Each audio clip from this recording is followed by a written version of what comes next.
Hello, students. Welcome back to the online lecture series of semester 1. We are heading towards the last lecture of this theory syllabus of environmental studies semester 1. The title of this module is Urbanization and Environment. Till now, we have discussed the concept of urbanization and various problems associated with urban areas, including large scale migration to urban areas, air and water pollution caused by various human activities in urban centers, soil loss and loss of biodiversity caused by urban functions, and also impact of urbanization on changing land use, land cover pattern. Last couple of points of this particular module will be discussed in this lecture. Before we start with the today's lecture, let us have a look at the module objectives. 4 module objectives have been set up for this module. By the end of this unit, we will be able to understand patterns of global urban growth, problems of excess urbanization, concept of smart cities, and patterns of urban population. In the last lecture, we had discussed problems associated with degradation of soil resources and loss of biodiversity in urban areas, and urbanization in relation to changing land use, land cover pattern. This lecture aimed at discussing couple of new concepts in urban studies: the concept of urban heat islands and smart cities with reference to India. The concept of urban heat island is primarily associated with increase in the temperature in urban areas because of large scale greenhouse gases emission, which are emitted through various economic, social activities that are carried out in urban areas. The predominant cause behind greenhouse emission in urban areas are manufacturing industries and greenhouse gas emission from the use of fossil fuels for domestic commercial purposes, and also vehicular pollution that is more frequent in urban areas. Besides that, use of concrete material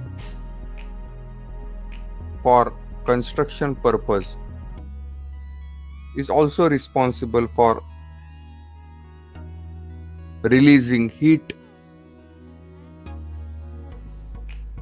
into the atmosphere, which ultimately increases the temperature of lower atmosphere in the urban areas as compared to the surrounding rural areas.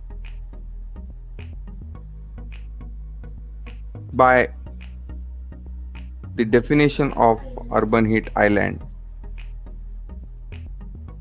one thing can be made clear that the climatic conditions of the cities are always different from that of their surrounding. urban heat island concept has been introduced for the first time by Landsberg way back in 1981.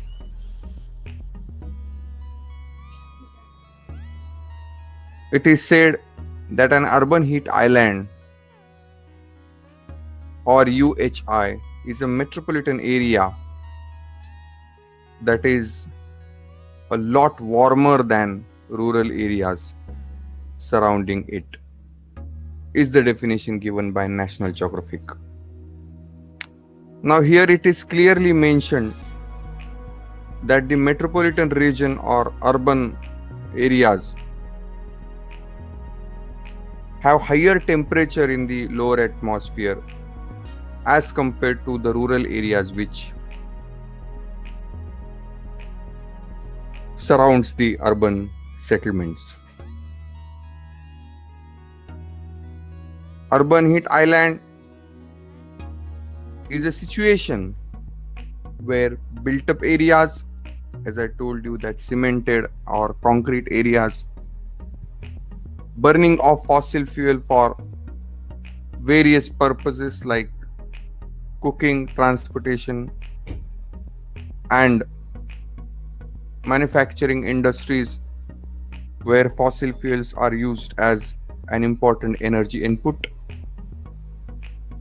Besides that, various commercial activities that are predominant in urban centers, manufacturing activities, all these activities caused emission of greenhouse gases into the lower atmosphere, which leads to increase in the temperature of the lower atmosphere in urban areas. As a result of all these human activities in urban areas, the average temperatures in the lower atmosphere of the urban areas increases rapidly. And the effect of the rise of the temperature in urban areas is strongly observed during daytime as compared to that of nighttime. So what we understood out of this discussion is urban heat island is the metropolitan area or urban area where the temperature of the lower atmosphere is more than that of the surrounding areas. Burning of fossil fuels, built up areas, cemented built up areas or concrete built up areas, industrial activities and commercial activities are responsible for increasing temperature of the lower atmosphere in urban areas. And more importantly, the temperature differences in the urban areas is found to be more during daytime as compared to those of nighttime. Now this particular diagram will help us understand how the temperature profile of the lower atmosphere changes in different landscapes. In rural areas and suburban residential towns, the temperatures are lower than, in this particular diagram, it is said to be lower than 20.5 degrees Celsius or max 21 degrees Celsius in case of commercial establishments around the urban settlements. But if we look at the urban settlement over here, the temperature is as high as 23 degrees Celsius due to various economic activities and greenhouse gas emission due to various human activities in urban areas, combined with the concentrated population herein. Whereas the urban residential suburbs have comparatively lower temperatures around it, and farmland will also have significantly lower temperatures around as they are away from the urban center. So this particular trend of the temperature shows that urban areas are warmer than that of the surrounding rural areas. Now, what are the important parameters or factors that are responsible for increasing the temperature in the urban areas?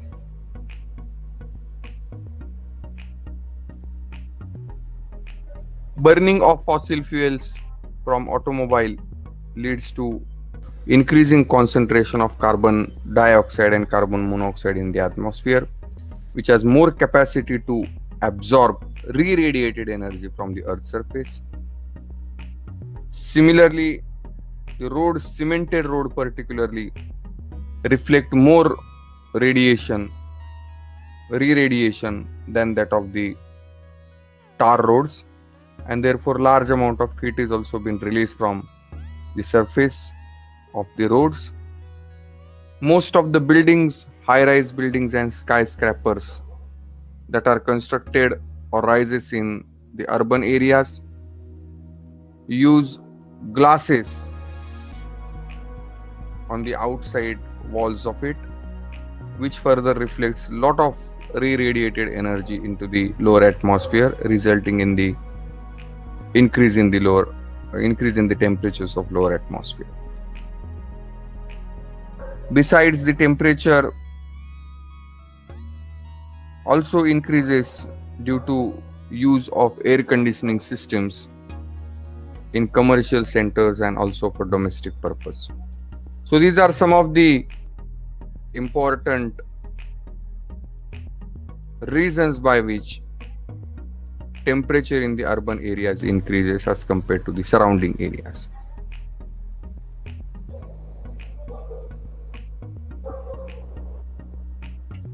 The concentration of high-rise buildings and roads are made up of cement and tar releases high amount of radiated energy. This is what we have discussed till now.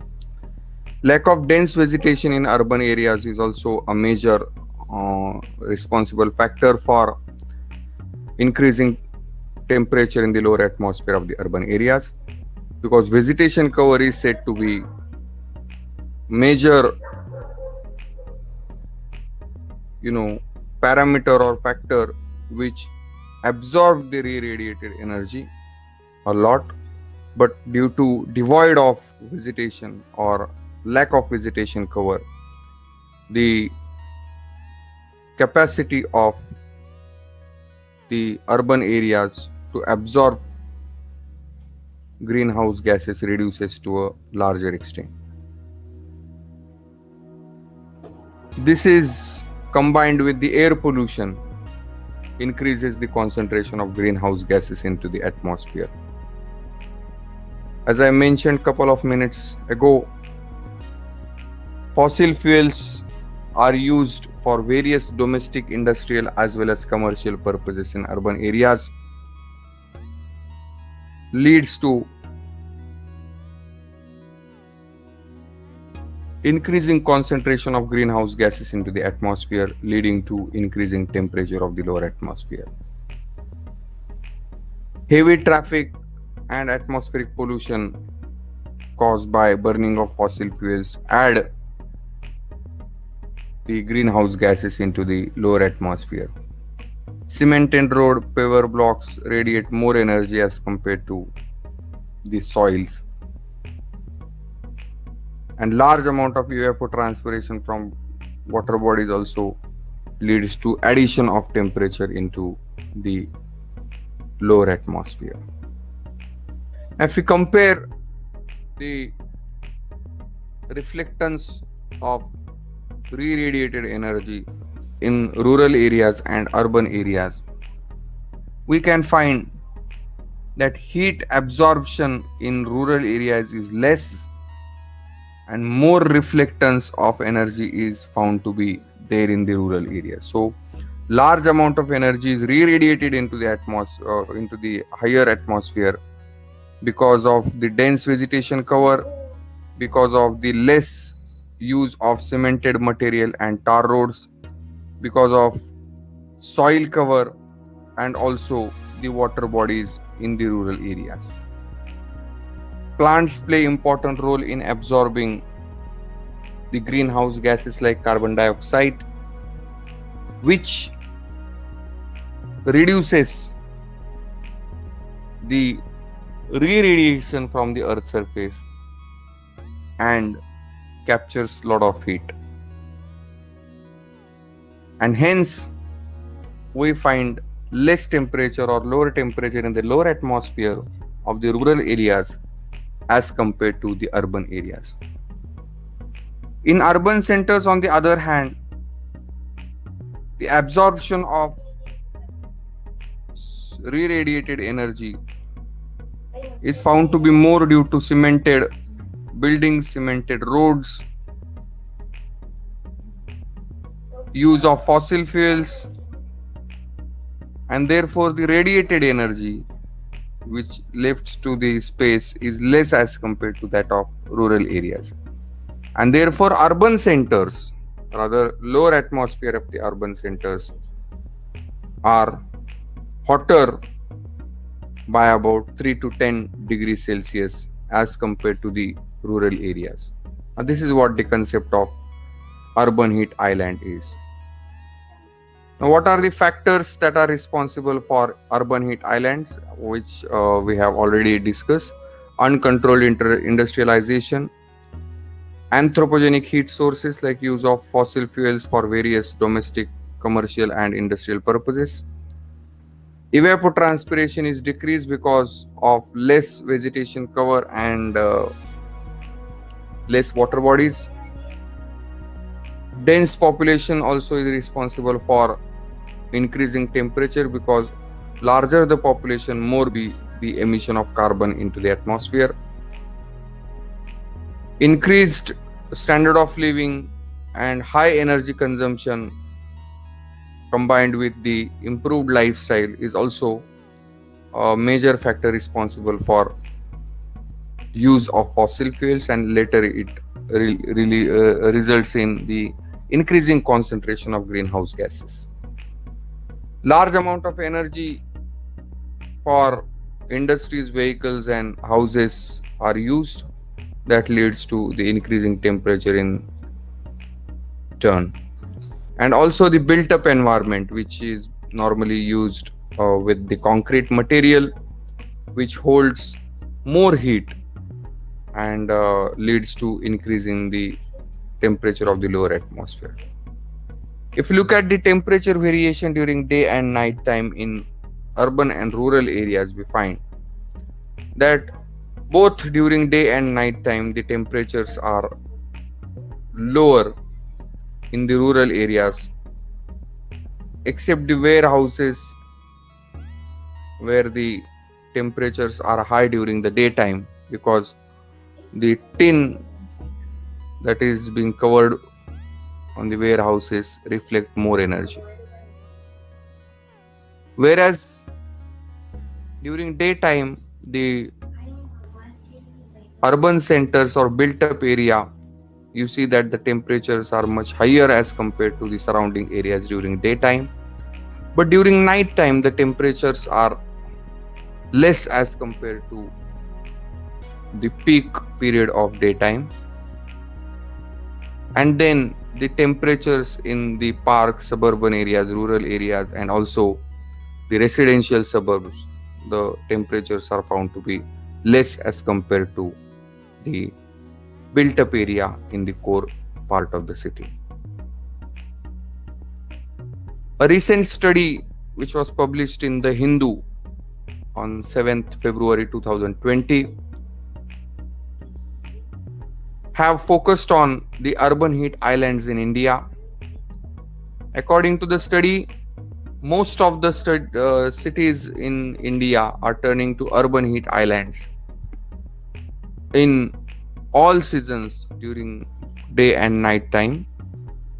The mean day temperature of surface urban heat island goes as high as up to 2 degrees Celsius in most of the cities. Kolkata, Pune, and Guwahati were considered to be the urban areas with surrounded by large green cover, and therefore the temperatures are shown to be less in Kolkata, Pune, and Guwahati. and therefore there is an enhanced cooling effect on the surface due to dense vegetation cover in the urban areas. Even today, if we go to Pune, we find that lush green forest or tree cover is found in the core part of the city. Even if you look at the number of extreme danger heat index days during summer and monsoon period, we find that in both summer and monsoon period the temperatures are considered to be increasing. In the year 2016, 17 and 18, the number of days experiencing the extreme danger heat are as high as 25 to 30 days in a season, and that is a matter of worry or matter of concern for all of us. There are some important effects on urban heat islands. Increasing temperature in the urban areas leads to emergence of infectious diseases among the bodies of human beings living in the urban areas. Suffer from dehydration and heat exhaustion. Sometimes it leads to death also.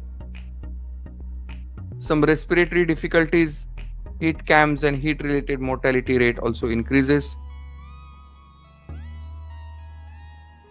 Heat shocks are also, or heat stroke is also very common among the old age people. Heat exhaustion and heat collapse is also very common during summer season, particularly in urban areas located in the interior part of, subcontinent part of the region. Increase in fatality means death due to outdoor working conditions.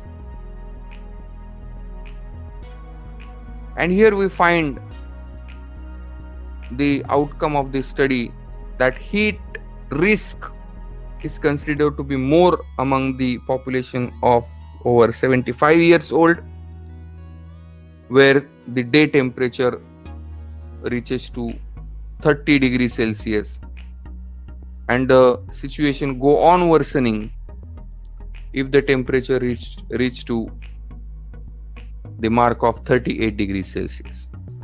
So heat waves, heat collapse and heat stroke is found to be more common among the old age population, particularly the people over 75 years old,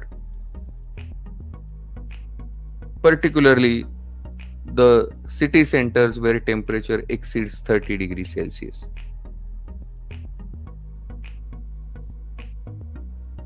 Reduce labor capacity is another important impact of urban heat island. Due to increasing temperatures in urban areas during daytime, dehydration is a very common problem among the people who normally works in outdoor conditions. Because of the water loss of 1 to 2%, the body weight can reduce the labor capacity by 6 to 7%. So that's a significant impact of temperature increase on labor capacity. And hence the productivity also reduces ultimately as labor capacity reduces. Increasing concentration of pollutants and lowering the air quality, which is produced from automobiles, vehicles, industries, also is trapped in the urban landscape, leading to increase in the lower temperature or increase in the temperature of the lower atmosphere in the urban areas. It also leads to change in the weather and climatic conditions to some extent.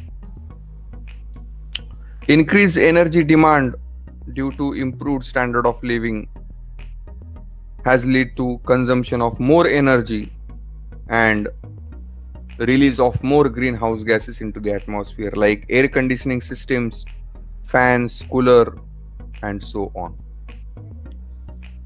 Amplified emission of air pollutants and greenhouse gases are found to be more frequent in urban areas. And last but not the least, it also affects the living animals and plants to large extent. Now, what can be done in order to control or decrease the urban heat island? We can use color roofs and wall instead of using cemented roofs and wall, plantation of trees or afforestation, rooftop farming, green parking lots, implementation of heat reduction strategies can be adopted.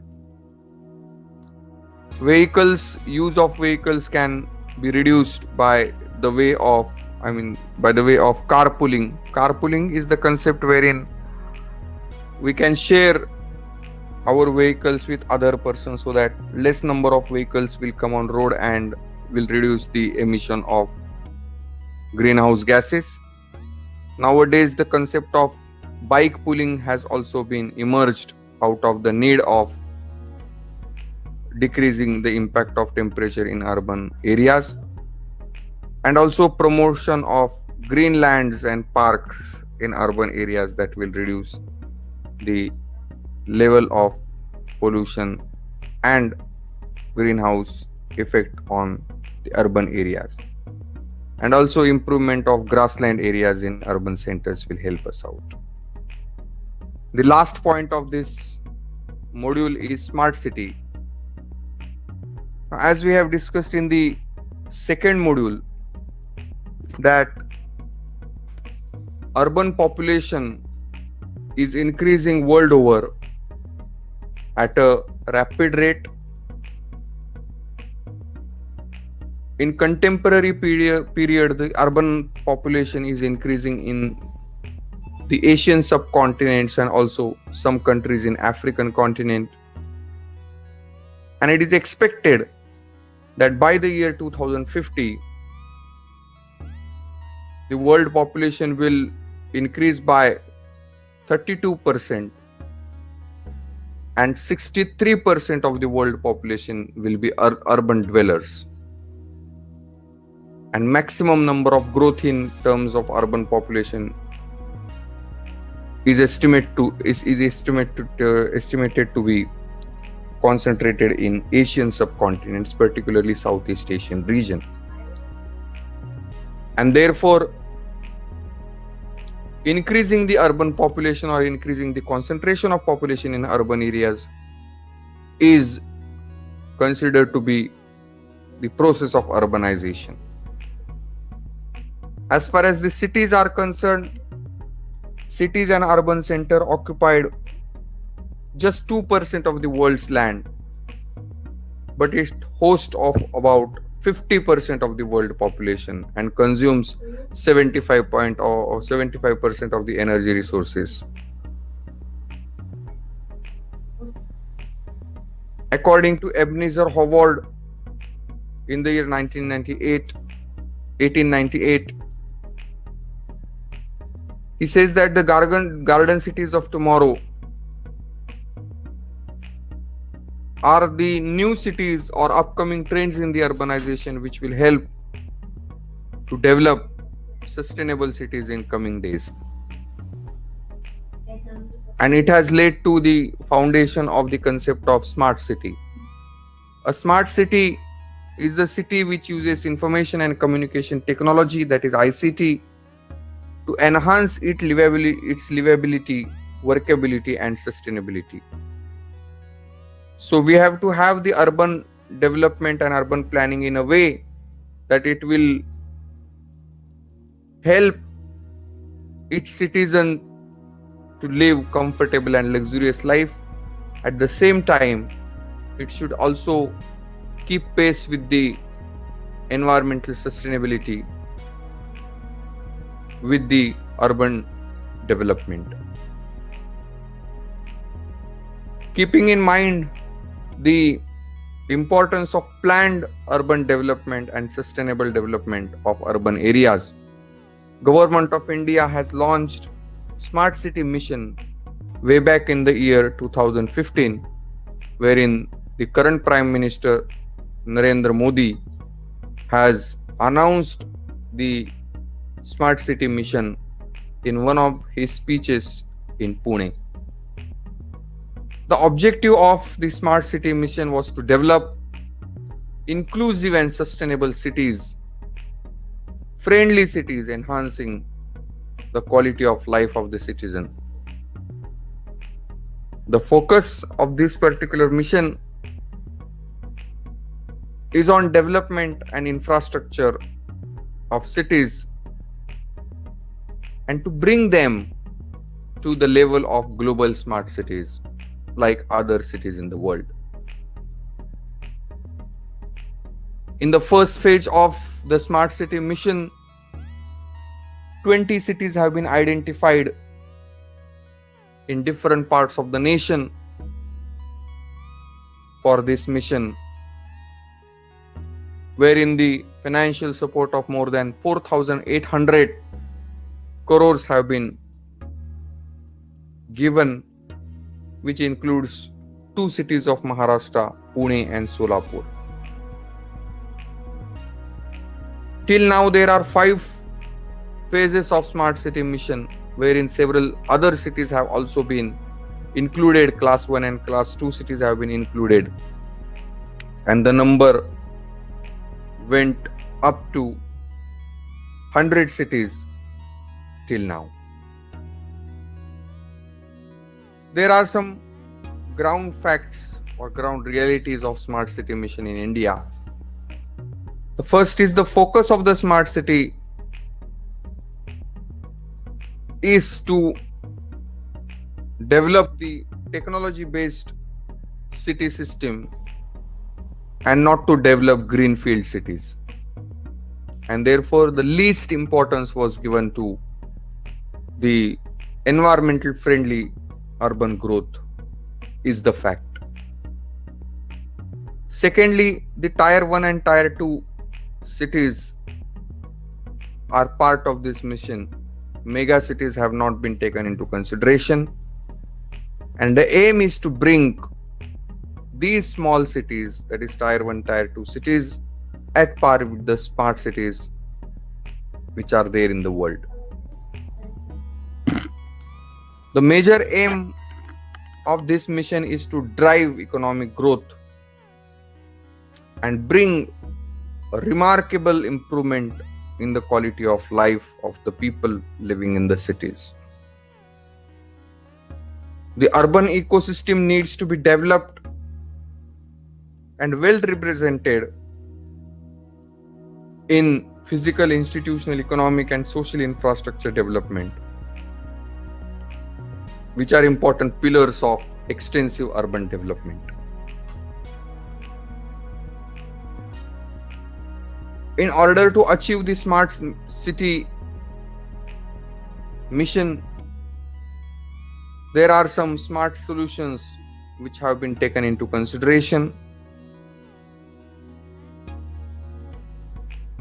including availability of easy access to transportation option, promotion of mixed land use,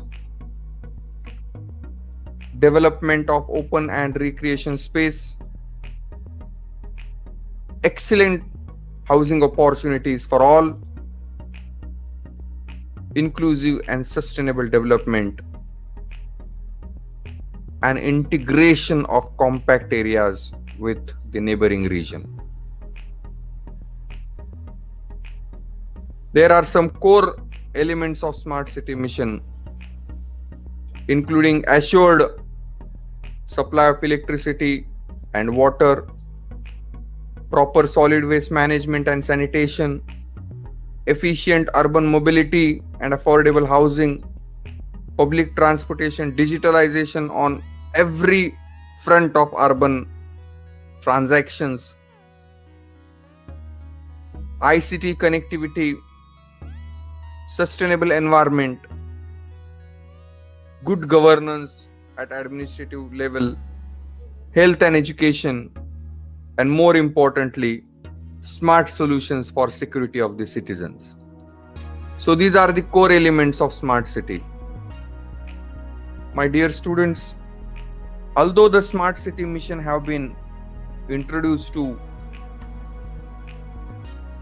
India's tier 1 and tier 2 cities of around 100 cities, a major problem that we observe nowadays is that the understanding of smart city concept has not been precipitated among the common citizens, and even not among the planners and developers, and that has resulted in kind of chaos in the path of smart city mission.